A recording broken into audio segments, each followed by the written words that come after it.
Terima kasih Tuhan. Terima kasih Roh Kudus. Angkat semua roh kematian dari jiwa kami. Alirkan kehidupan-Mu dalam nama Tuhan Yesus. Tuhan, hamba berdoa dan berdiri hari ini. Kami berkata semua roh kematian di jiwa ini, Engkau pergi, tinggalkan hidup anak-anak Tuhan dan para pelayan Tuhan ini. Dalam nama Tuhan Yesus. Dan hamba berdoa dan berkata hari ini kehidupan Tuhan yang dialirkan dengan kuat.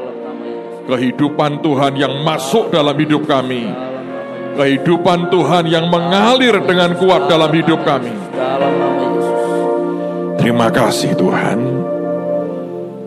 Angkat semua keletihan, angkat semua frustrasi, angkat semua depresi di jiwa ini. Terima kasih Tuhan Yesus. Bicara ya Tuhan malam hari ini, buat kami menangkap akan hati-Mu. Di dalam nama Tuhan Yesus.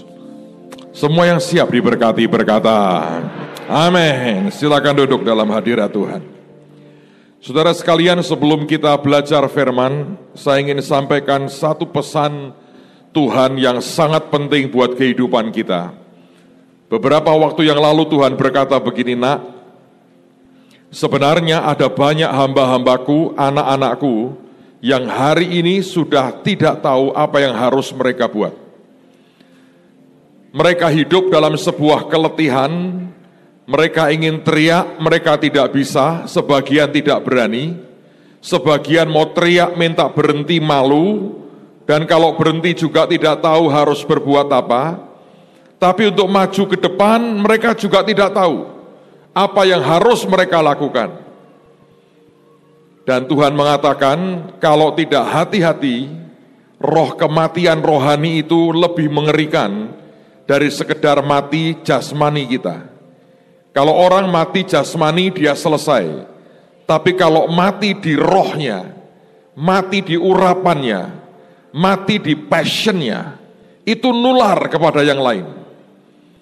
Kalau satu orang mati, dia tidak akan menularkan kematiannya kepada orang lain, kecuali penyakitnya, mungkin kalau itu menular akan menularkan kematian juga.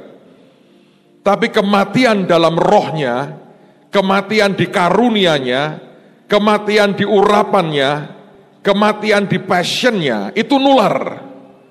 Karena orangnya masih hidup, tapi seperti zombie sebetulnya. Kelihatannya hidup, tapi dalamnya mati. Sudah tidak tahu lagi harus berbuat seperti apa. Otaknya mengerti seharusnya tidak seperti itu, tapi dalamnya dia sama sekali tidak mengerti apa yang harus dilakukan. Karena itu saya berdoa malam ini, selama 3 malam ini, Tuhan akan memberikan kehidupan yang ajaib atas jiwa kita. Amen. Anda harus mengerti keadaan jiwamu sendiri.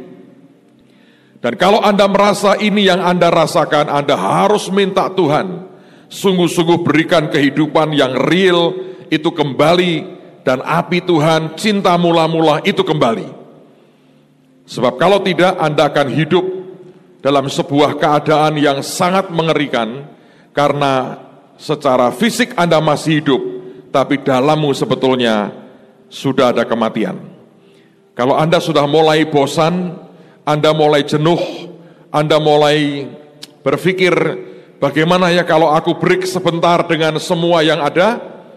Menurut saya itu sebuah warning, kematian sedang merayap dalam hidupmu untuk menghabisi saudara. Dan mari kita tuntaskan dan minta Tuhan memberikan kehidupan yang ajaib. Amen. Nah, sebelum itu saya mau sampaikan, minggu lalu kami buat seminar tiap 2 bulan, dan Tuhan beri tema The Wisdom from God's Language. Saya membahas kurang lebih 12 kata Ibrani yang penting dalam kehidupan kita. Dan dalam 2 hari, kalau Anda ingin mendapatkan CD-nya, Anda bisa dapatkan di depan. Selesai akan ibadah. 12 kata Ibrani yang menurut saya akan menarik sekali kalau Anda mempelajarinya, karena itu akan memberikan wisdom, hikmat yang luar biasa dari firman Tuhan. Saya mau putar dulu satu klip buat saudara.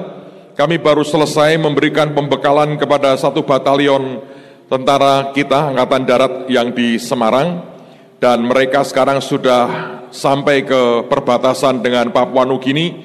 Selama sekian bulan ke depan, mereka akan menjaga perbatasan kita yang dengan Papua Nugini. Dari 450 yang Kristen hanya 15, sisanya bukan. Tapi saya melihat campur tangan Tuhan begitu ajaib. Kita memberikan banyak masukan kepada mereka tentang kehidupan orang-orang Papua, tapi juga iman orang-orang Papua seperti apa. Tujuannya supaya tentara ini kenal dengan siapa mereka akan bersentuhan dan berhubungan. Saudara, mereka masih muda-muda, dilatih sangat baik untuk jadi seorang tentara. Anda mengerti pelatihan itu akan memberi mereka skill untuk bisa menghabisi lawan. Tapi kita mencoba berkata bahwa mari itu gunakan yang paling akhir, kemampuanmu untuk membunuh, karena ada banyak kemampuan lain yang sebetulnya mereka miliki dan berkembang dengan sangat baik.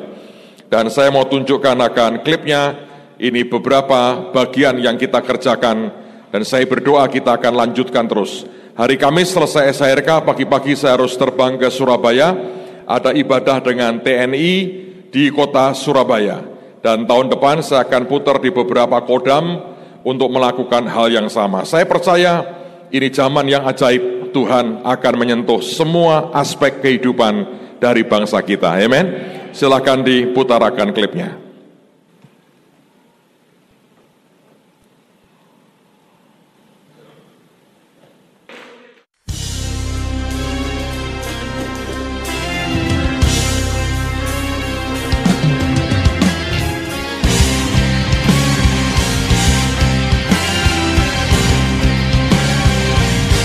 Kepada prajurit Satgas Pamtas RIPNG, Doni Prasader, siap mulai.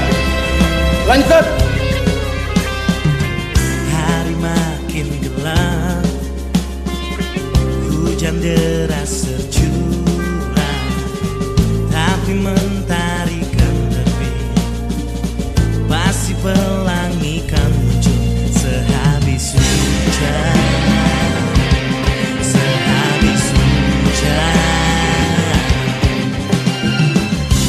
Terima kasih kepada pimpinan Yayasan Terang Bangsa beserta rekan-rekan bahwa telah sudi memberikan ataupun meluangkan waktunya kepada satuan kami untuk memberikan pembekalan serta pengetahuan, keterampilan kepada prajurit kami. Berbagilah,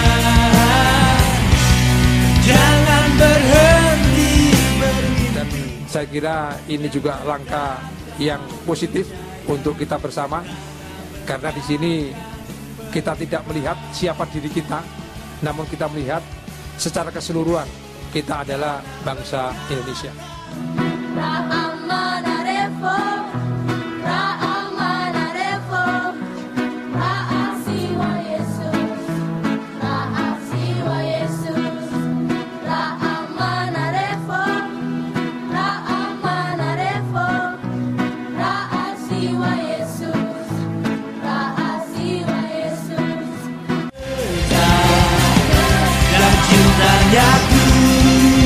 Pada waktu itu MacArthur sedang jalan di jalanan di Tokyo, dan dia melihat pemandangan yang aneh. Setiap kali tentara Jepang melihat dia atau berpapasan dengan mobilnya, mereka membalikkan badan, seperti yang dibuat oleh orang Romawi zaman dulu kalau kepada pemimpin yang dia tidak suka. Orang Jepang begitu melihat dia atau tahu iring-iringan mobilnya lewat, dia membalikkan badannya, tentaranya ini. Di Roma orang membalikkan badan tanda I hate you. Di Jepang ketika orang membalikkan badan, dia berkata I worship you. Dua-duanya tindakannya persis sama, tapi artinya sangat berbeda. Saudara-saudara akan bertugas di daerah yang punya culture, adat istiadat yang berbeda. Saya berharap pelajari betul supaya tidak salah paham. Tetapi kami mau berdoa, tidak ada satupun yang luka, tidak ada satupun yang cedera. Semua prajurit kita pulang dan kembali ke Jawa Tengah, kembali ke Semarang, melanjutkan tugas yang berikutnya. Dan terima kasih untuk semua pengorbanan apapun namanya yang kalian akan lakukan untuk menjaga kesatuan negara kita. Tuhan memberkati. Amin. Kami menyiapkan satu kalung dengan inisial nama sesuai dengan nama bapak-bapak sekalian. Dan bagian daripada inisial kalung ini memang kami tulisi dengan tulisan dilindungi Tuhan. Biarkan kalung ini jadi seperti doa kami yang menyertai semua yang bertugas, bahwa kalian semua dilindungi Tuhan. Ini doa kami Tuhan. Kalung ini biar selalu mengingatkan kami bahwa sungguh ada orang-orang yang mengasihi kami, mendoakan pada waktu kami bertugas, dan percaya kami dilindungi oleh Tuhan. Terima kasih Tuhan, dalam nama Tuhan Yesus. Amin.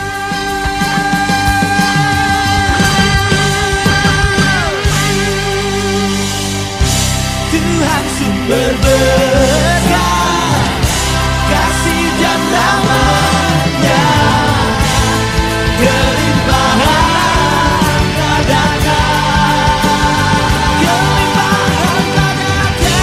Janji-Nya tak tercapai dan cinta-Nya kuat, berkah Tuhan tercurah.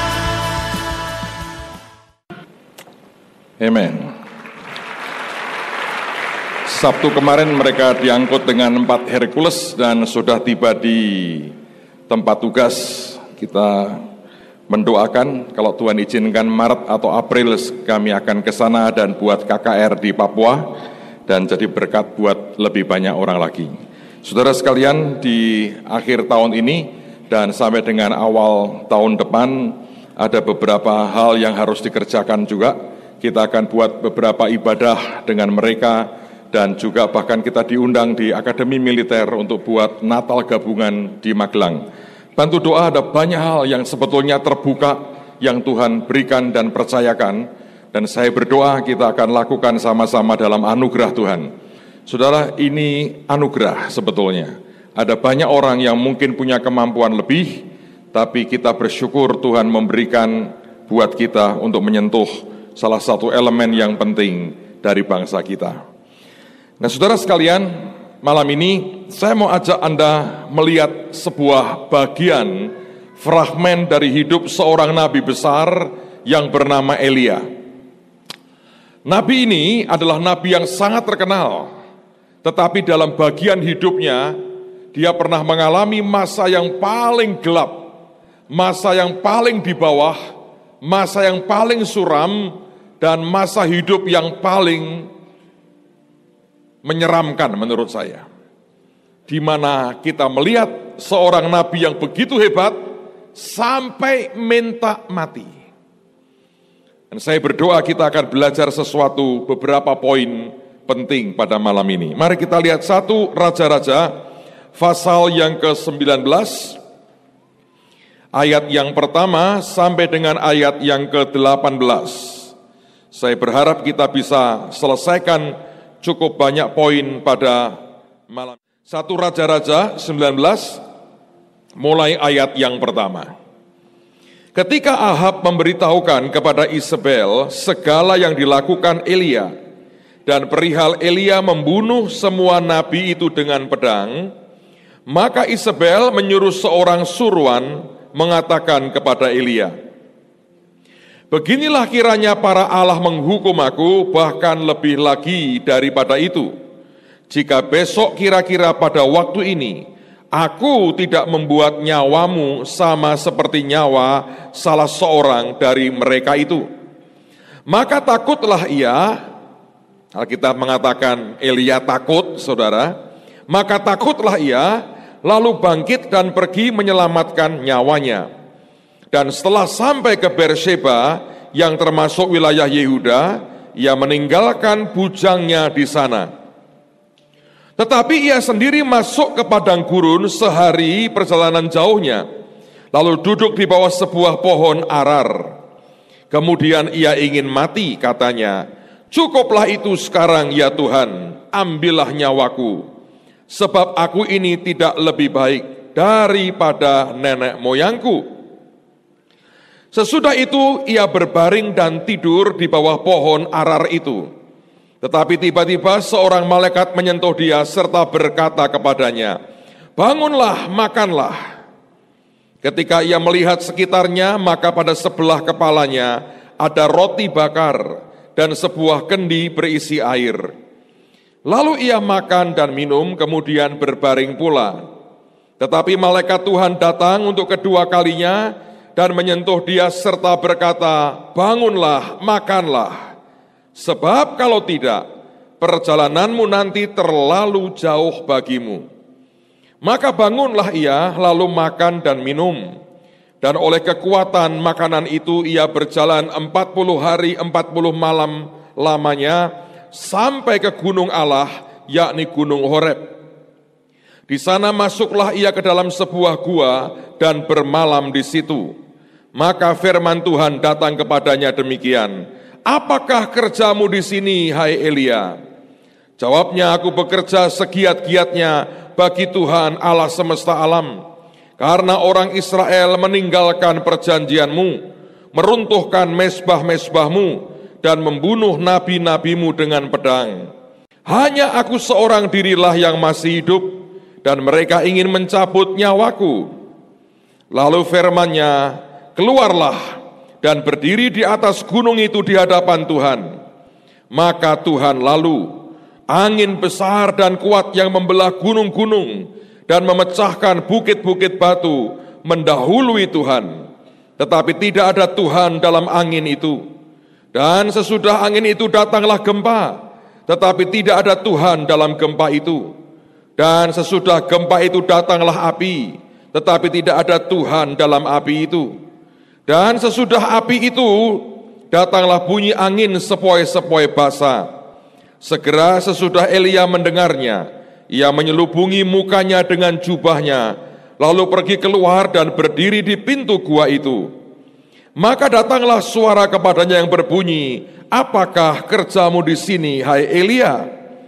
Jawabnya, "Aku bekerja segiat-giatnya bagi Tuhan Allah semesta alam, karena orang Israel meninggalkan perjanjianmu, meruntuhkan mezbah-mezbahmu, dan membunuh nabi-nabimu dengan pedang. Hanya aku seorang dirilah yang masih hidup, dan mereka ingin mencabut nyawaku." Firman Tuhan kepadanya, "Pergilah, kembalilah ke jalanmu melalui padang gurun ke Damsyik, dan setelah engkau sampai, engkau harus mengurapi Hazael menjadi raja atas Aram. Juga Yehu cucu Nimsi haruslah kau urapi menjadi raja atas Israel. Dan Elisa bin Safat dari Abel Mehola haruslah kau urapi menjadi nabi menggantikan engkau. Maka siapa yang terluput dari pedang Hazael akan dibunuh oleh Yehu, dan siapa yang terluput dari pedang Yehu akan dibunuh oleh Elisa. Tetapi aku akan meninggalkan 7.000 orang di Israel, yakni semua orang yang tidak sujud menyembah Baal dan yang mulutnya tidak mencium dia." Saudara, saya mau tunjukkan beberapa hal yang penting buat kita pada hari ini. Nabi ini seorang nabi yang luar biasa. Tapi inilah masa paling gelap dalam hidupnya yang pernah dia lewati. Bayangkan seorang nabi yang menghadapi begitu banyak nabi Baal dan dia sendirian. Dia tantang nabi Baal dan dia menang. Alkitab mengatakan dia menyembelih nabi-nabi Baal dengan pedang. Tapi hanya beberapa saat setelah itu apa yang terjadi? Dia takut, dia lari menyelamatkan nyawanya, bahkan kemudian dia minta mati.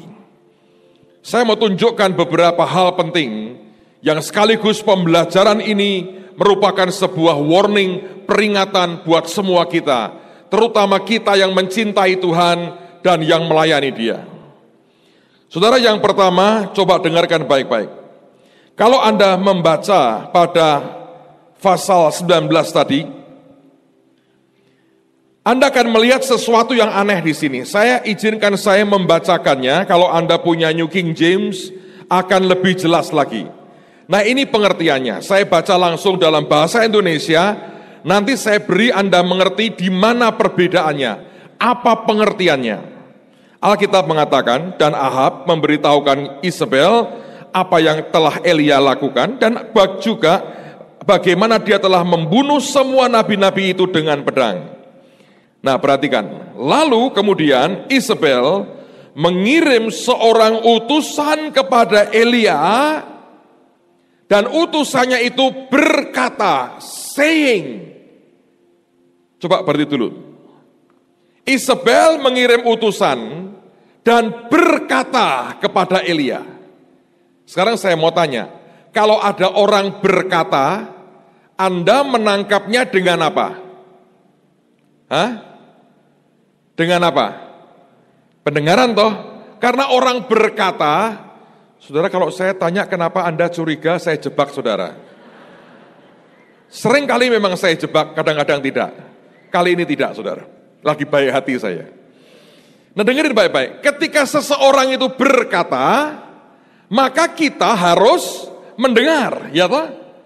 Alkitab mengatakan Isabel mengirim utusan kepada Elia, saying, dengan berkata. Nah, berkatanya berkata yang bagaimana? Coba kita lihat lagi. Beginilah kiranya para Allah melakukannya kepadaku, bahkan lebih lagi, kalau aku tidak membuat hidupmu sama seperti hidup salah satu daripada mereka, besok pada waktu seperti ini. Dengan kata lain, kalau kita terjemahan bebas berkata gini, besok gua bunuh kamu. Ya kan? Utusannya mengatakan, saying, berkata, besok lu gua bunuh. Nah, kalau Anda membaca dalam bahasa Indonesia dikatakan lalu Elia takut.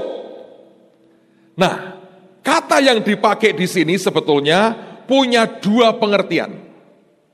Yang pertama memang takut. Takut.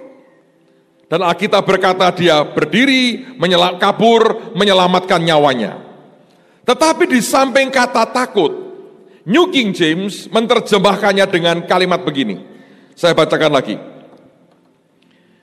Alkitab mengatakan, and when he saw that.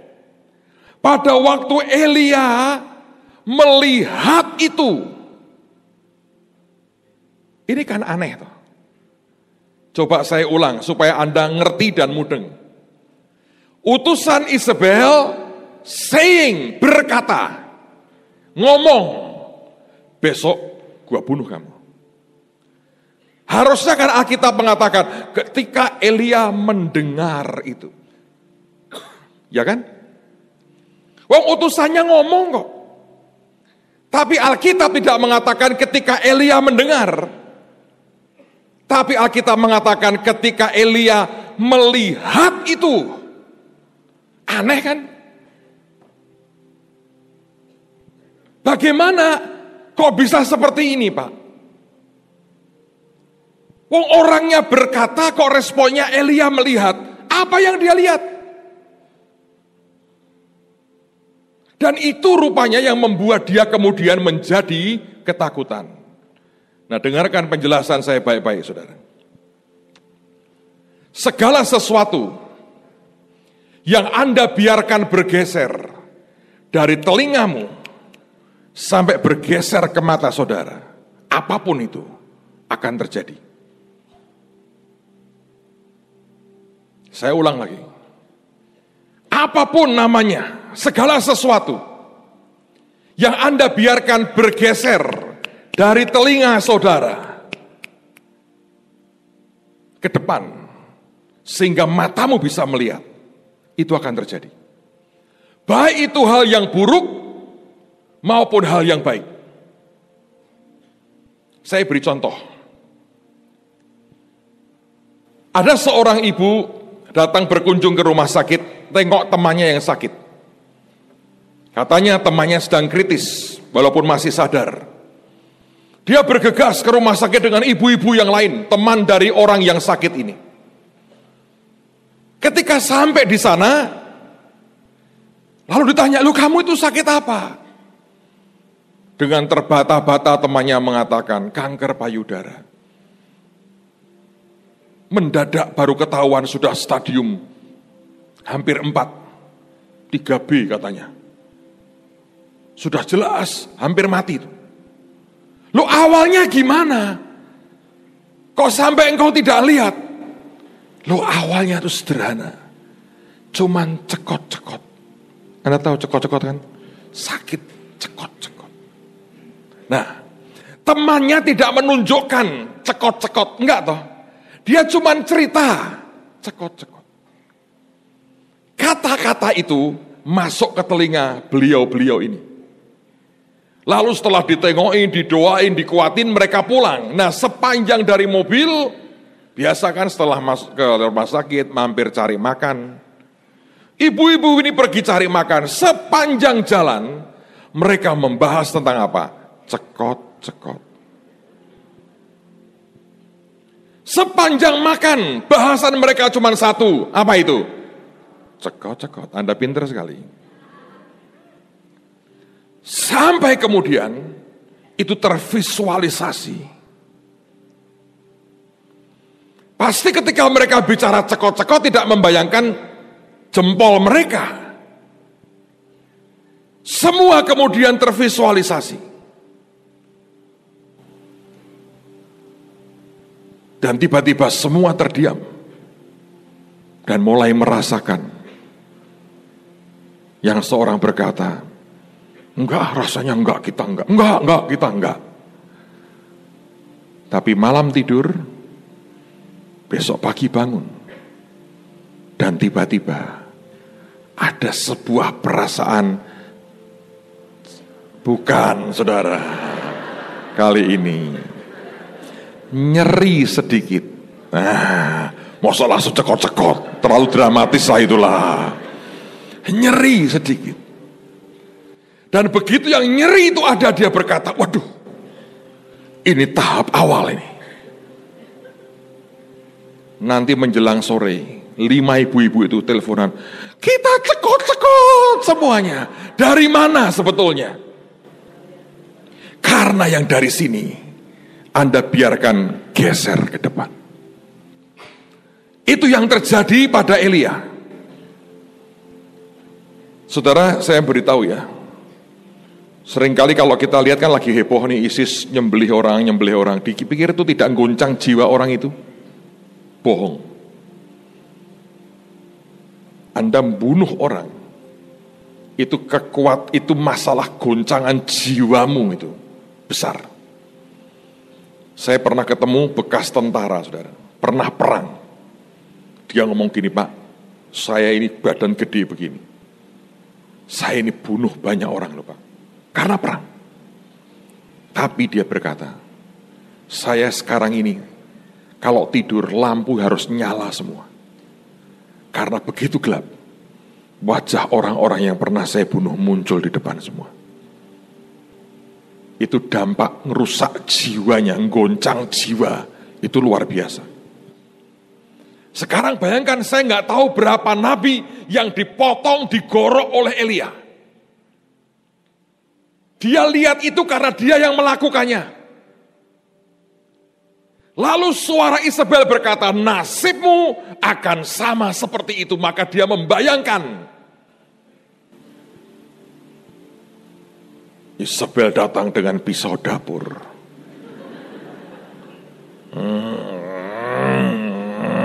Cekot-cekot saudara itu. Dia lihat bukan Nabi Baal, tapi dirinya. Itulah sebabnya Alkitab mengatakan, walaupun utusannya hanya mengatakan, tapi responnya Alkitab mengatakan when he saw that. Ketika dia melihat itu, dan itu yang membuat dia takut dan dia lari. Jadi ketika saudara mendengar semua berita yang tidak baik, dengarkan pesan Tuhan. Kebaskan, tengking, potong, buang. Jangan engkau entertain. Karena satu kali itu akan muncul di depan mata saudara. Karena baik hal yang jahat maupun hal yang baik, kalau sampai bisa muncul di matamu sendiri, itu akan terjadi. Ingat cerita Elia dan Elisa menjelang Elia terangkat ke surga, dia jalan dari Gilgal sampai menyeberang sungai Yordan. Lalu kemudian dia bertanya kepada Elisa, apa yang kau minta? Elisa berkata apa? Berikan 2 bagian daripada rohmu. Elia mengatakan, yang kau minta itu sukar. Sukar loh. Tetapi katanya, jika engkau dapat melihat aku terangkat naik daripadamu, jika engkau dapat melihat, itu akan terjadi. Tapi kalau tidak akan terjadi. Saudara, betapa pentingnya kita memutuskan apa yang kita mau lihat di depan dan apa yang kita tidak mau lihat di depan kita. Itu bukan nasib, tapi itu keputusan yang saudara dan saya masing-masing pribadi harus ambil. Saya masih ingat tahun 92, 93, 94, saya sering kali cerita. Di tahun-tahun itu saya ke Amerika bisa 2 minimal 3 sampai 4 kali dalam setahun. Dan teman-teman saya berkata, kamu gila. Karena saya ke Amerika hanya ikut KKR-nya Benny Hinn. Dulu saya berpikir saya hanya kejar urapan Tuhan. Saya pengen kenal Roh Kudus lebih lagi. Ada kehausan yang kuat di hati saya. Tanpa saya sadari, dengan saya ikut kebaktian kemanapun dia buat di Amerika, pindah-pindah tempat saudara. Beliau kalau buat KKR, itu gedungnya minimal 10.000 ke atas. Sehingga berkali-kali dalam setahun itu, saya tiap kali masuk ke gedungnya, saya lihat akan gedung yang besar di atas 10.000. Dan itu terekam di sini. Dan bukankah Holy Stadium minimal bisa 12.000 hari ini? Sebab terekam di sini. Terima kasih buat kesempatan lihat GBK. Saya memutuskan mulai sekarang saya mau cari stadion-stadion besar kemanapun saya pergi. Saya mau buat mata saya terbiasa dengan hal yang lebih besar. Kenapa tidak? Dan saya akan membayangkan itu penuh dengan jiwa-jiwa dan orang-orang yang nyembah Tuhan Yesus. Dan itu yang Dr. Cho katakan dimensi keempat, saudara. Kalau Anda bisa menvisualisasikan itu kuat di depanmu, itu akan terjadi. Sebab untuk Elisa mendapatkan 2 bagian dari rohnya Elia, yang Nabi itu katakan yang kau minta itu sukar. Tapi semua yang sukar bisa terjadi, syaratnya cuma satu, kalau engkau bisa melihatnya. Saya berdoa, mari kita lihat perkara-perkara yang besar. Mari kita lihat perkara-perkara yang ajaib. Mari lihat perkara-perkara yang dahsyat. Amin. Setiap kali yang Anda mendengar apapun, mari kita berkata yang bukan dari Tuhan nyingkir. Oh Pak, akan ada demo besar dalam nama Yesus, hujan lebat banjir sampai semua alat demonya masuk sungai semua, bubar pulang masing-masing ke kampungnya. Selesai toh. Jangan Anda oh nanti menyeramkan, nanti seperti ini, seperti ini. Mari kita ciptakan sesuatu yang ajaib. Karena Tuhan memberi kita segala-galanya. Kalau saudara mulai mendengar segala sesuatu yang jahat, segala sesuatu yang jelek, saudara akan habis. Ada seorang hamba Tuhan bicara dengan saya, konseling, Pak, saya ingin tinggalkan gereja saya. Kenapa?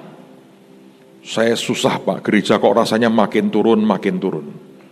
Apa yang kau bayangkan? Tinggal saya sendiri Pak, sama istri saya khotbah. Saya frustrasi. Saya bilang kekonyolannya adalah apa yang kau bayangkan sebenarnya. Nah terus kalau terjadi Pak, minimal tolonglah kamu hargai malaikat yang begitu banyak dalam gedung gerejamu. Senang mendengar engkau khotbah. Tapi saya berkata, orang seperti ini dia habis oleh karena apa yang ada di depan matanya sendiri. Dan seringkali itu karena kita menghadirkannya sendiri. So kalau saudara tidak ingin satu hari teriak-teriak minta mati seperti Elia, dengar dengan baik yang bukan dari Tuhan, kebaskan. Urapi telingamu berkata, aku hanya mau mendengar yang dari Tuhan. Semua ancaman setan, engkau berkata, nyingkir engkau setan dalam nama Yesus. Ini saya ajari ya, Pak, saya kok takut ya Pak. Kok kebayang terus seringkali suami saya kecelakaan. Kebayangnya gimana? Lagi naik mobil Pak, ditabrak tronton Pak.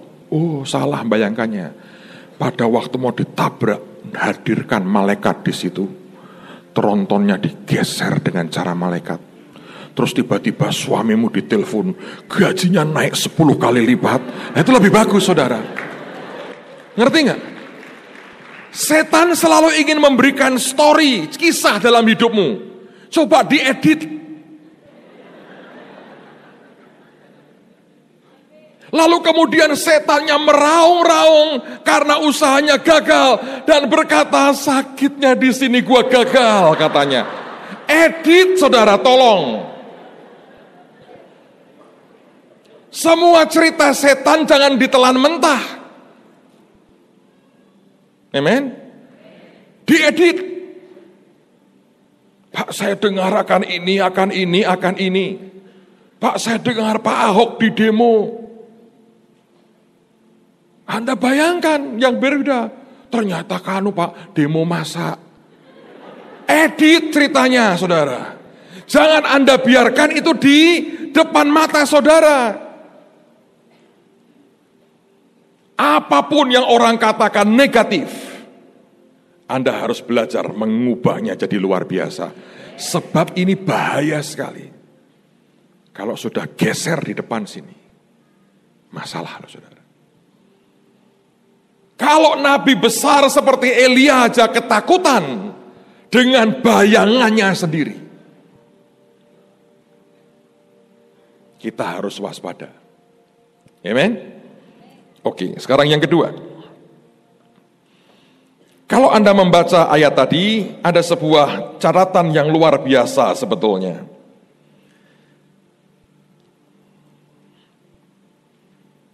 Dia mengatakan sesudah itu ia berbaring dan tidur di bawah pohon arar itu. Saya mempelajari ada hal yang menarik saudara. Kata tidur ini dalam terjemahannya juga artinya to grow old atau menjadi tua. Ini dengerin ya saudara. Saya pakai bahasa yang Anda mudah mengerti lah. Bahwa saudara lahir tahun berapa, itu sudah penetapan lah menurut saya. Hari ini usia Anda berapa, sudah penetapan. Saya mau tanya siapa yang usianya di atas 60, coba angkat tangan. Angkat tangan yang di atas 60, angkat tangan tinggi-tinggi. Masih muda. Ngomong sebelahnya, masih muda. Oke? Anda tidak bisa mengubahnya jadi 16.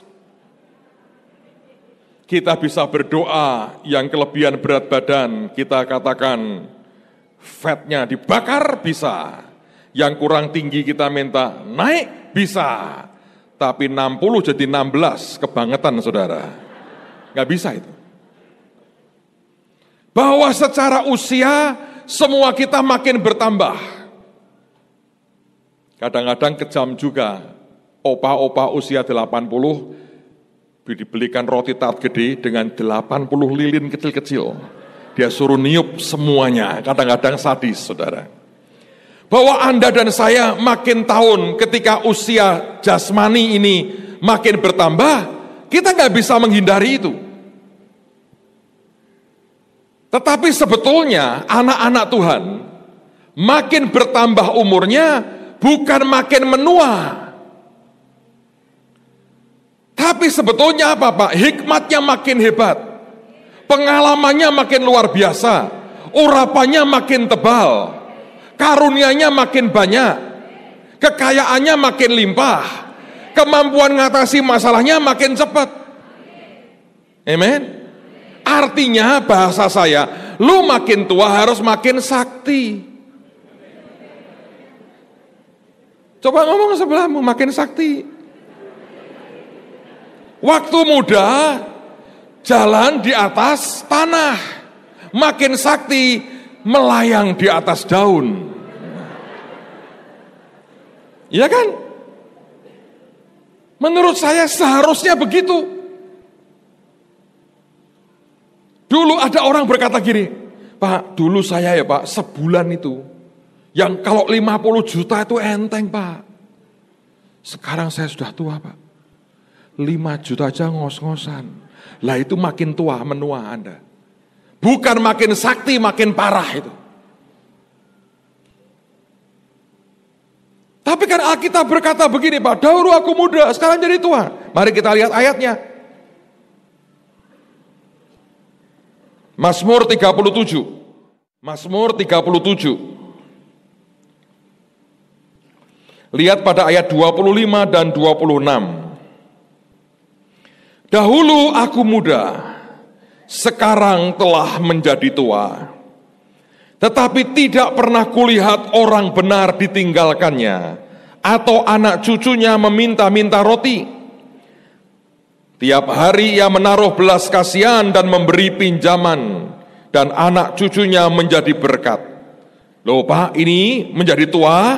Kata tua di sini bukan sekedar tua umurnya, tapi kata tua di sini sebetulnya gambaran seorang penatua, elders, yaitu orang yang punya otoritas dalam hidupnya. Saudara, umur kita akan makin bertambah, ya. Tapi seharusnya dengan umur makin bertambah, otoritas kita makin hebat. Kalau dulu Anda harus berkeringat untuk segala sesuatu, begitu Anda makin bertambah umur, seharusnya tidak begitu lagi. Hikmatmu, kebijaksanaan, kemampuan, karunia, urapan, dan sebagainya makin bertambah ajaib. Salah satu yang membuat fatal, Alkitab berkata Elia tidur. Dan kata tidur artinya dia menjadi semakin tua. Beberapa bulan lalu saya sempat bicara dengan John Evans ini ketika dia berkunjung ke Semarang. Kami lagi bicara banyak tentang firman Tuhan. Dan Brother John happy sekali. Dia itu kalau diajak ngomong firman, luar biasa.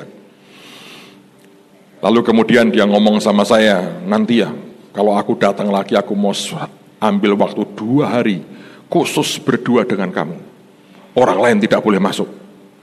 Kita ngomong firman saja. Keluarkan yang kamu punya, aku keluarkan yang aku punya. Luar biasa. Oke, saya bilang, nanti tunggu waktunya. Kalau ada waktu sebetulnya. 2 hari suruh nganggur itu berat juga loh saudara. Lalu kemudian dia berkata begini, kami bicara tentang hidup seorang hamba Tuhan, yang pada masa tuanya banyak diganggu oleh orang-orang yang adalah anak-anak rohaninya tadinya. Dan Brother John mengatakan begini, dulu dia singa yang hebat. Ketika dia di puncak kekuatan, tidak ada singa lain yang berani unjukkan taring dan cakarnya di depan dia. Tapi hari ini dia sudah jadi singa tua. Giginya, taringnya sudah lepas satu persatu. Cakarnya sudah tumpul. Dan orang-orang sekitarnya mulai tunjukkan taring dan giginya kepadanya. Tapi kalau Anda membaca Alkitab, seharusnya tidak seperti itu. Amen, saudara. Menghadapi apapun Anda cepat sekali. Tidak ada pergulatan yang terlalu lama. Anda kenal hati Tuhan, Anda ngerti apa yang harus dibuat. Dan setiap Anda buat keputusan, Anda tahu Tuhan suka, dan engkau pulang dengan sukacita. Beberapa hari yang lalu atau beberapa minggu lalu tepatnya, seseorang datang kepada saya. Dia berkata begini, Pak, hidup saya ini penuh pergumulan. Beberapa orang menganjurkan saya untuk datang ke Bapak, minta didoakan. Tapi setiap kali saya berdoa, Pak, Tuhan ngomong begini, nak, kenapa tidak kau hadapi sendiri dengan aku? Kenapa kau harus datang ke hambaku? Saya berterima kasih, Tuhan mengerti kesibukan saya. Dan dia didik anak-anaknya. Menurut saya itu paling benar. Dan Tuhan berkata, kenapa tidak engkau hadapi sendiri dengan aku? Dia bergumul. Suatu hari dia mendengarkan radio streaming di tempat kami. Saya mengkhotbahkan, diputar khotbah saya lama tentang benih.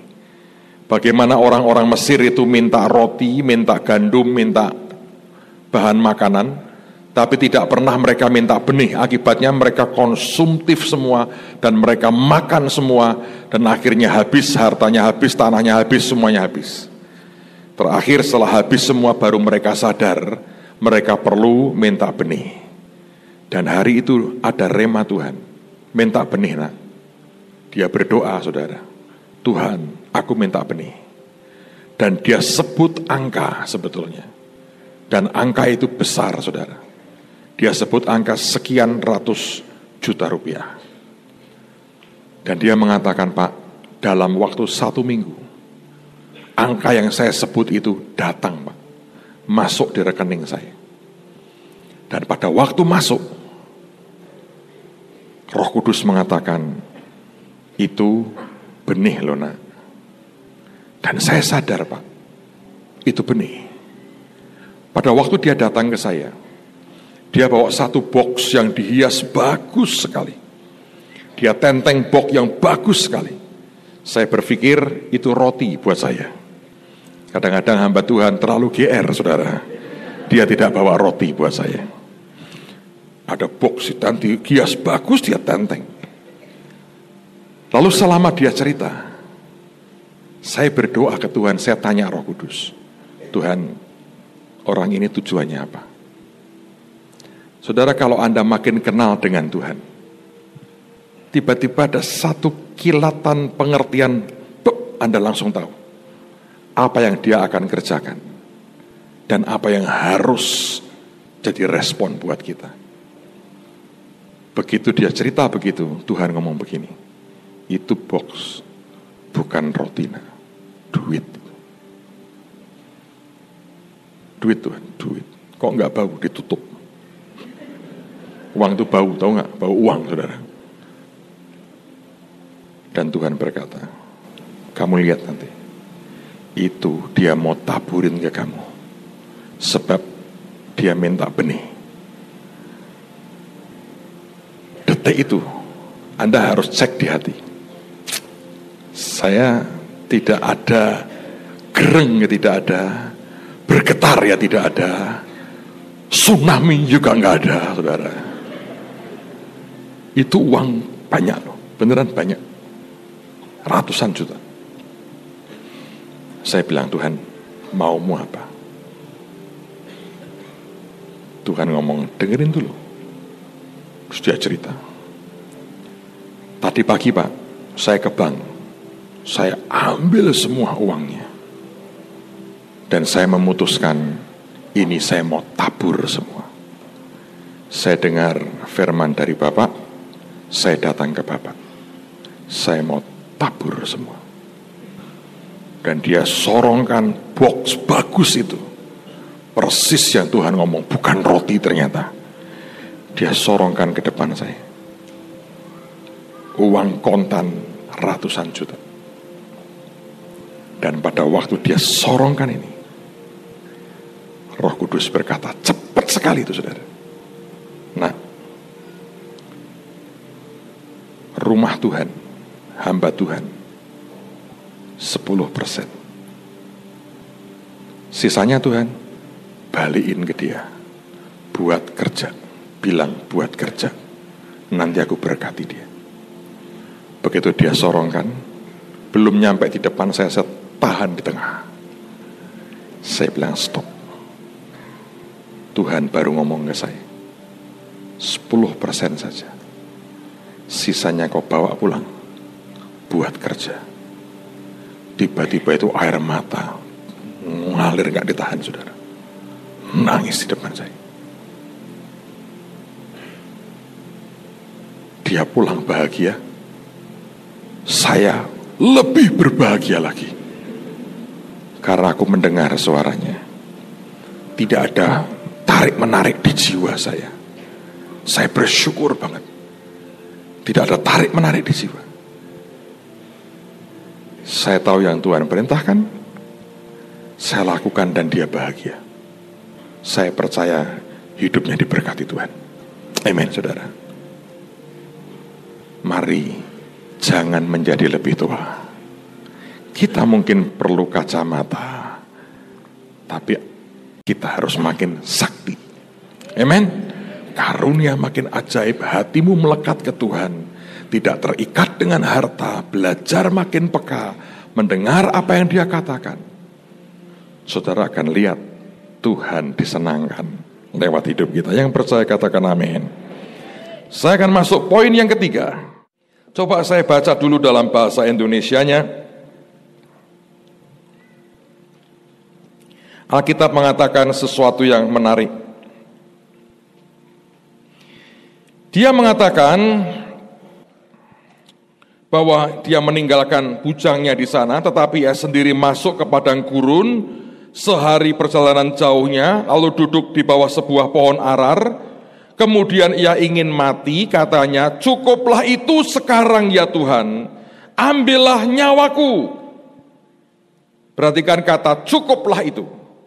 Ya, lalu kemudian lihat pada lompat beberapa ayat, Alkitab mengatakan tetapi malaikat Tuhan datang untuk kedua kalinya dan menyentuh dia serta berkata, bangunlah makanlah, sebab kalau tidak perjalananmu nanti terlalu jauh. Anda garis bawahi kata itu, kata cukuplah dan kata terlalu jauh bagimu. Maka bangunlah ia lalu makan dan minum, dan oleh kekuatan makanan itu ia berjalan 40 hari 40 malam lamanya sampai ke gunung Allah, yakni gunung Horeb. Nah, saudara sekalian, dengarkan penjelasan ini. Sebenarnya kalau Anda membaca ini, dia mengatakan begini, cukuplah Tuhan, it is enough, cukup Tuhan, cukup. Sebetulnya kata cukup ini dalam bahasa Ibrani digunakan kata rab. Dan kata rab itu artinya terlalu banyak, too much. Dia teriak ke Tuhan, Tuhan, beban tugas yang kau berikan kepadaku ini too much, terlalu banyak. Dan dia berkata, please stop, cukup, jangan ditambahi lagi. Berhenti aja, aku berhenti. Di luar kemampuanku, too much. Karena itu Alkitab berkata, kali yang kedua dia dibangunkan, malaikat mengatakan, makan minum. Kalau tidak nanti, perjalanan itu akan terlalu jauh bagimu. Kata terlalu jauh itu dari kata Ibrani rab yang sama. Nah, dengerin tuh. Ketika Elia berteriak, too much Tuhan, terlalu banyak, terlalu berat. Stop. Jangan suruh aku pikul lagi. Terlalu berat. Ini prinsip Tuhan. Jika bebanmu kau rasakan terlalu berat,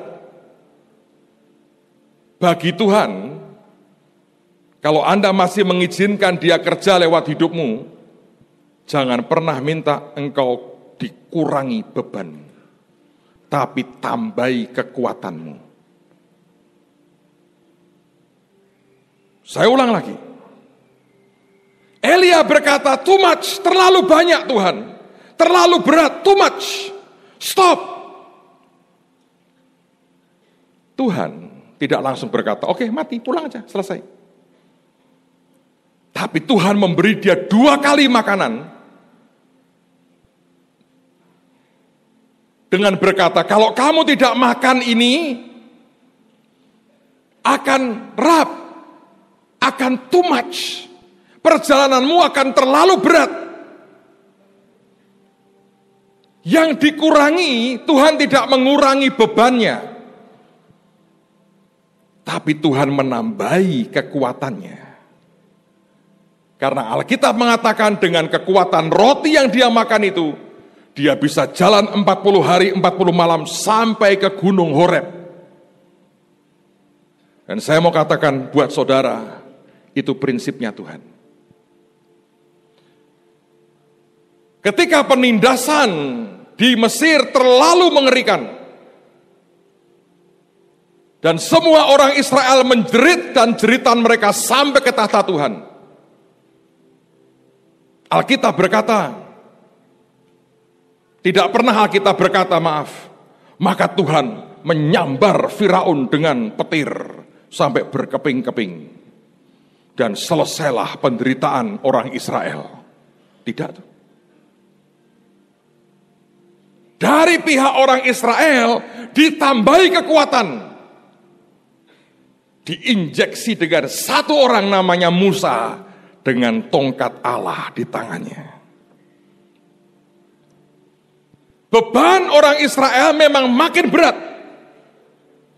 Tapi kekuatan Israel berlipat kali ganda dengan satu Musa dan tongkat Allah di tangannya.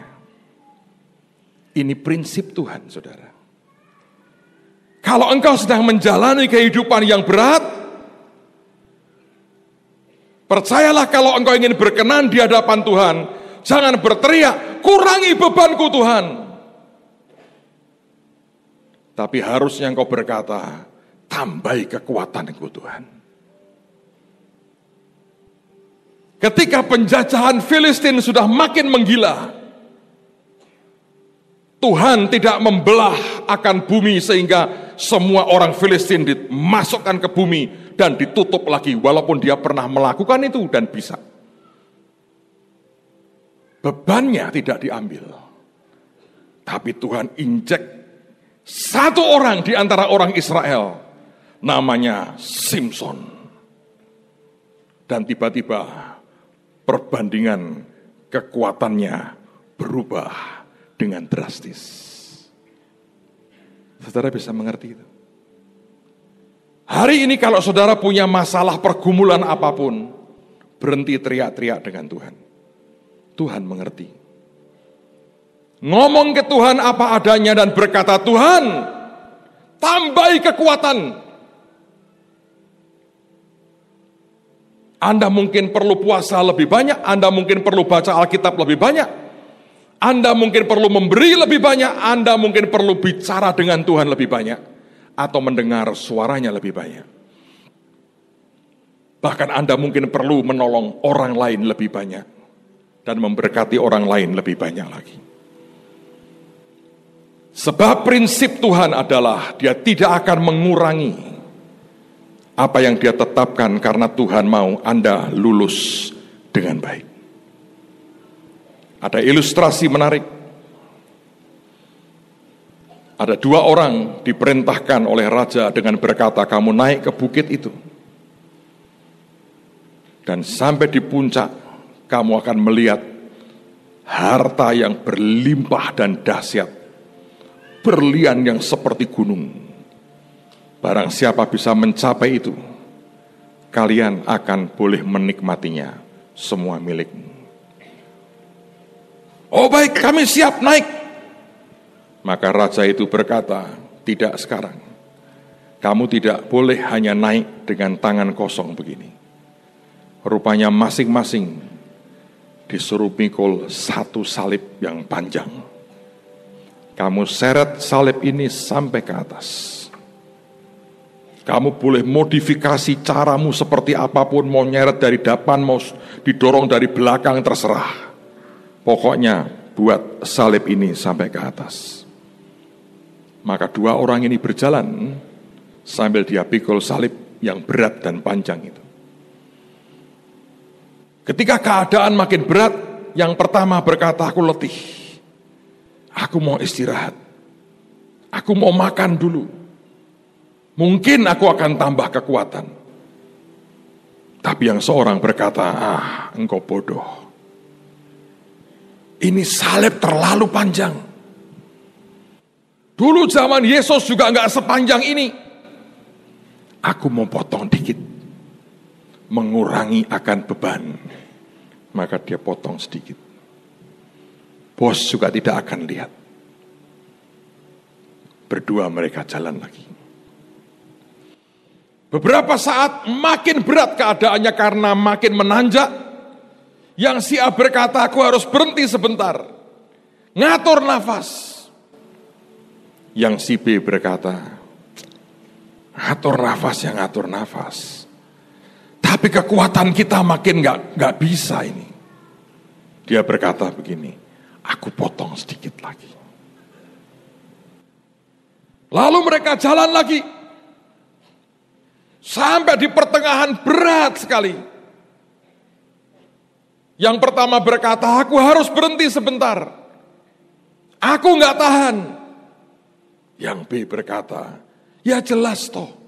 Salibmu lebih berat dari salibku. Kenapa katanya? Kan sudah aku potong 2 kali. Ini ketiga kali dia potong lagi sedikit.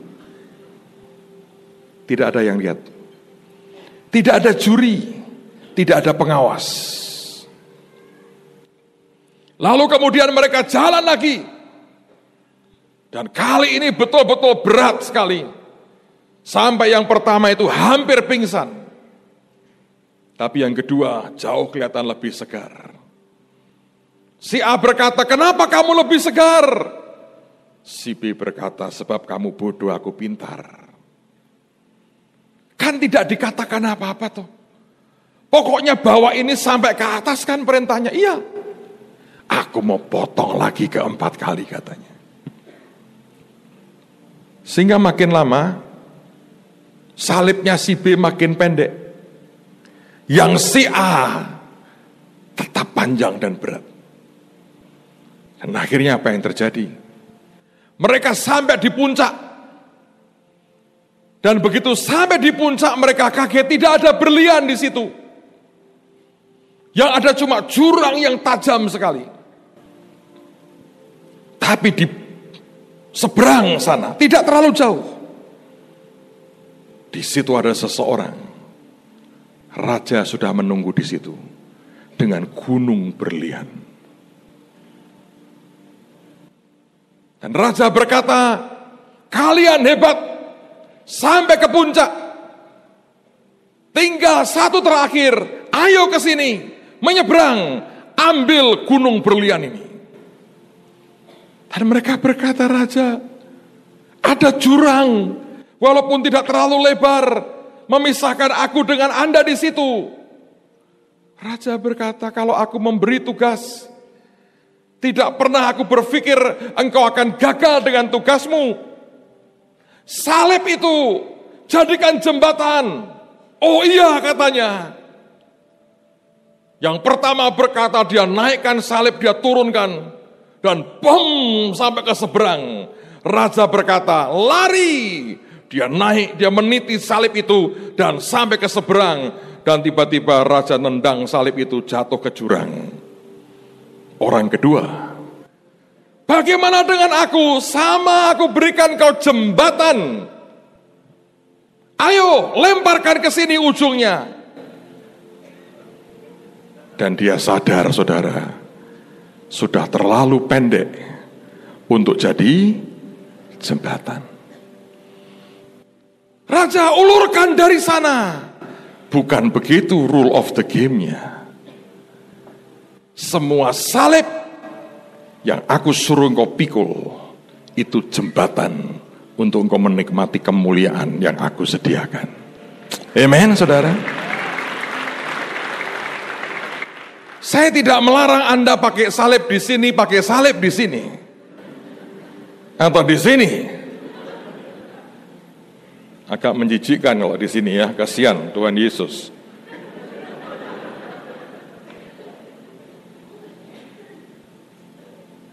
Tapi Tapi biar itu sekedar jadi pengingat. Jangan kau potong salibmu. Ketika Elia berteriak, too much Tuhan, terlalu banyak. Tuhan tidak berkata, oke lah, aku akan kirim ribuan malaikat dan bantai cincang-cincang Isabel. Yes. Tidak, saudara. Enggak. Dikasih makan. Kasih makan. Besok lanjutkan lagi ya. Saya mau bahas soal makanannya itu. Ini asik nih, ayat-ayat ini luar biasa. Saya masih punya beberapa poin. Tapi saya berdoa hari ini. Yang pertama, hati-hati. Yang di sini, jangan kau pindah ke depan. Yang di depan hanya yang positif. Yang benar, yang mulia, sedap didengar, atau dipuji. Ya kan? Di sini. Yang dari setan, kebaskan. Yang kedua, katakan ke dirimu sendiri, makin tua harus makin sakti, harus makin top, bukan tua ompong peot pikun, bukan. Tapi top bener. Jangan makin tua, makin sakti. Dan yang ketiga, Anda harus mengerti, di saat kritis, jika beban itu terlalu berat, jangan kurangi bebannya, tapi minta tambahi kekuatan kita. Saudara, di zaman Kisah Rasul, ketika aniaya dimulai, mereka berdoa dan doanya berkata, beri kami keberanian untuk memberitakan Injil. Dan begitu doa mereka seperti itu, goyang loh tempat mereka berdoa. Saya berdoa tidak ada orang merengek-rengek, minta dikurangi akan bebannya, tapi minta Tuhan tambahi kekuatanku dengan cara yang ajaib. Yang percaya katakan haleluya. Besok kita teruskan lagi. Saudara, malam ini saya ingin Anda bawa korban saudara, khusus untuk pekerjaan Tuhan, untuk misi yang kita kerjakan. Kamis kami ke Surabaya dengan TNI. Tahun depan kita keliling begitu banyak. Saudara, di tempat, saya ngomong terus terang, kita sedang mempersiapkan untuk membangun gereja dalam keraton di Solo. Tapi kemarin, 1 bulan lebih, kami melayani teman-teman ini. Mereka punya kompleks yang gede sekali di pinggir Semarang. Komandannya berkata begini, Pak, kenapa Bapak tidak bangun gereja di kompleks saya saja? Satu, buat anggota bisa ibadah, masyarakat sekitar boleh kebaktian di tempat kami. Itu TNI menawarkan dirinya, berkata, kenapa Bapak tidak bangun rumah ibadah di situ? Saya berdoa Anda menangkap akan visi ini. Dan persembahan ini kita mau pakai untuk kemuliaan nama Tuhan, untuk visi Tuhan, untuk misi Tuhan. Banyak yang harus dikerjakan. Saya percaya anugerahnya ajaib. Amen, saudara. Besok teruskan Natal SHRK tanggal 18 ya di tempat ini. Mari angkat tanganmu, kita berdiri bersama-sama. Terima kasih Tuhan. Boleh saya minta ada box di depan kita? Tolong disediakan, nanti begitu selesai saya berdoa buat saudara Anda yang mau ambil bagian buat misi Tuhan. Saudara boleh masukkan di depan. Anda yang mau transfer, Anda bisa transfer di account yang nanti akan ditunjukkan. Tapi Natal SHRK tanggal 18 Desember. Anda bisa masukkan di misi, kas misi saja. Oke, mari kita angkat hati kita di hadapan Tuhan. Engkau Tuhan yang sangat baik, Engkau Tuhan yang luar biasa. Terima kasih Tuhan, tolong anak-anak-Mu mengerti akan kebenaran daripada firman-Mu. Terus Engkau ajari kami Tuhan. Besok Engkau lanjutkan, lusa Engkau lanjutkan. Kami percaya sesuatu yang ajaib Tuhan sedang kerjakan di tengah-tengah kami pada hari ini. Hamba berdoa dalam nama Tuhan Yesus, blessing Tuhan itu turun dengan ajaib dalam hidup kami sekalian. Dan malam ini kami bawa korban kami untuk pekerjaan Tuhan, untuk misi Tuhan di banyak tempat yang sedang menanti hari-hari ini. Biarkan blessing-Mu turun dan kami beri dengan ucapan syukur. Terima kasih Tuhan. Terima kasih Roh Kudus. Engkau terima yang terbaik, dan shalom Tuhan turun dalam hidupmu. Dalam nama Tuhan Yesus.